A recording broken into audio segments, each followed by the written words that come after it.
नमस्कार दोस्तों, उत्तर प्रदेश के संभल जिले में 24 नवंबर 2024 को हुई हिंसा के मामले में पुलिस ने अब तक 12 एफआईआर दर्ज की हैं।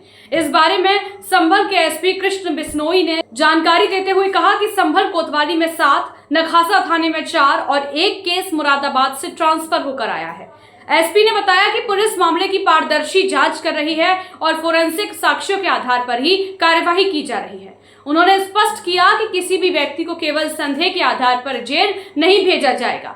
जिन लोगों के खिलाफ पर्याप्त साक्ष्य नहीं है, उन्हें रिहा किया जाएगा। पुलिस का कहना है कि हर आरोपी की संलिप्तता की गहनता से जांच की जा रही है और कोई निर्दोष व्यक्ति फंसाया नहीं जाएगा। प्रशासन का दावा है कि शहर में शांति बनाए रखने के लिए लगातार गश्त और निगरानी की जा रही है। पुलिस की इस पारदर्शिता से इलाके के लोगों को राहत मिली है, जबकि हिंसा में शामिल असली आरोपियों की पहचान के लिए जांच तेज कर दी गई है। 24 नवंबर 2024 को हुई हिंसा के संबंध में अभी तक कुल 12 अभियोग पंजीकृत हुए हैं। उसमें 7 अभियोग थाना कोतवाली संभल पर पंजीकृत हुए थे, 4 अभियोग थाना नखासा में पंजीकृत हुए थे और 10 एफआईआर जनपद मुरादाबाद में पंजीकृत हुई थी, जिसको बाद में थाना संभल पर पंजीकृत किया गया था।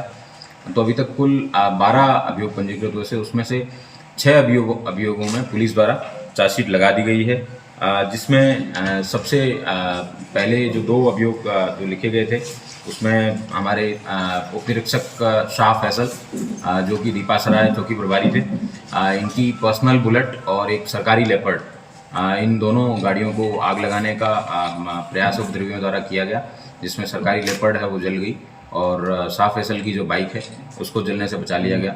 उसमें सीसीटीवी फुटेज और अन्य चीज़ों के आधार पर अभियोग पंजीकृत किया गया और टोटल 23 लोगों के खिलाफ इस केस के अंदर है वो चार्जशीट हुए हैं। दूसरा अभियोग थाना नखासा पे संजीव कुमार सोम है, ये हमारे पीआरओ हैं। जब एक अपराधी द्वारा छत से फायर किया गया और उसको नीचे से ग्राउंड सपोर्ट मिल रहा था, उस समय पीआरओ और हम घायल हो गए थे। उस अभियोग के अंदर 304 अभियोग नंबर, उसमें 25 लोगों के खिलाफ चार्जशीट करके हम लोगों को जेल भेजा गया है और इसमें बैलिस्टिक रिपोर्ट आनी शेष है, उसके आधार पर इसमें सप्लीमेंट्री चार्जशीट भी सबमिट की जाएगी। 337 नंबर एफआईआर है वो थाना संभल पे पंजीकृत की गई थी। एसएचओ द्वारा पूरे दिन के घटनाक्रम में आने के बाद में पूरी अपनी घटना बताई गई थी। उसमें 21 लोग जो हैं वो मौके से गिरफ्तार हुए थे।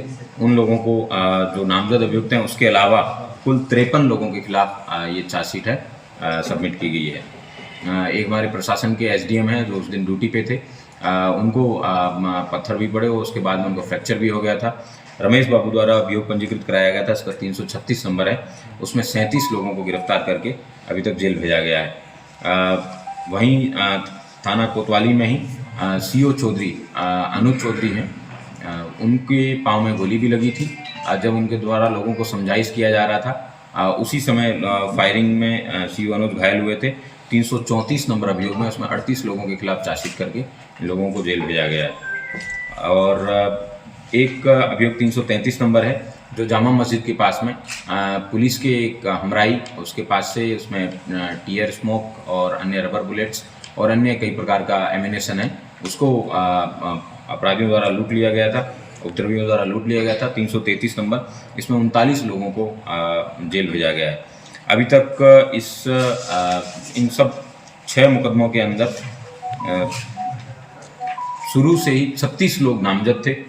उन 36 नामजद लोगों में से और 123 लोगों के नाम प्रकाश में आए थे, जो सीसीटीवी फुटेज के आधार पे या फिर जो लोग जेल गए हैं उन लोगों द्वारा बताया गया कि उनको किस व्यक्ति ने वहाँ पे बुलाया था और किसके कहने पे वो वहाँ पे भीड़ में शामिल हुए थे, उपद्रवी बने थे और उसके बाद में इनके द्वारा पथराव में फायरिंग की गई थी। तो कुल 159 अभियुक्त अभी तक जो प्रकाश में आए थे और नामजद थे, उनमें से 80 लोगों को गिरफ्तार करके जेल भेजा जा चुका है और 79 लोग अभी गिरफ्तार होने शेष हैं। पुलिस द्वारा विभिन्न प्रकार के पोस्टर हैं वो अभी भी सीसीटीवी फुटेज के माध्यम से प्रोसेस करके लगाए गए हैं। कुछ लोगों के नाम पुलिस को पता चले हैं, कुछ लाभप्रद सूचनाएं पोस्टर लगाने के बाद पुलिस को मिली है। पुलिस द्वारा उनकी धरपकड़ है वो चालू कर दी गई है। अभी तक जितने भी जो कुल 12 मुकदमे जो लिखे गए हैं उसमें एक 9mm की पिस्टल, एक मैगजीन और 3 32 बोर की पिस्टल और मैगजीन और 315 बोर के 4 तमंचे और 12 बोर के 3 तमंचे पुलिस द्वारा इन लोगों से रिकवर किए गए हैं। इसमें जो सबसे चौंकाने वाली चीज़ है वो है कार्ट्रिजेज, जो इनके द्वारा पाकिस्तान ऑर्डिनेंस फैक्ट्री POF उसके 9mm और अन्य भी कार्ट्रिज हैं वो इसमें इनके पास से मिले हैं। ब्रिटेन, अमेरिका, जर्मनी और चेकोस्लोवाकिया के कल आपने एविडेंस रिकवरीज जो हैं गुलाम नाम के व्यक्ति के पास से देखी थी। तो इस तरीके के तमाम अवैध असला और कारतूस है इन लोगों के पास बरामद हुए हैं। पुलिस द्वारा मेरिट के आधार पे एकदम ट्रांसपेरेंट इन्वेस्टिगेशन किया जा रहा है और किसी भी व्यक्ति जिसको संदेह के आधार पे जेल नहीं भेजा जा रहा है। पुख्ता सबूत होने के बाद ही पुलिस द्वारा है अभियुक्तों के खिलाफ कार्रवाई की जा रही है। संदेह के आधार पे अगर कोई व्यक्ति है, थोड़ा बहुत सस्पिशियस भी है, लेकिन अगर पुलिस श्योर नहीं है तो ऐसे व्यक्ति को संदेह का लाभ भी दिया जा रहा है और उन लोगों को है इस तरीके के मुकदमों में बरी भी किया जा रहा है।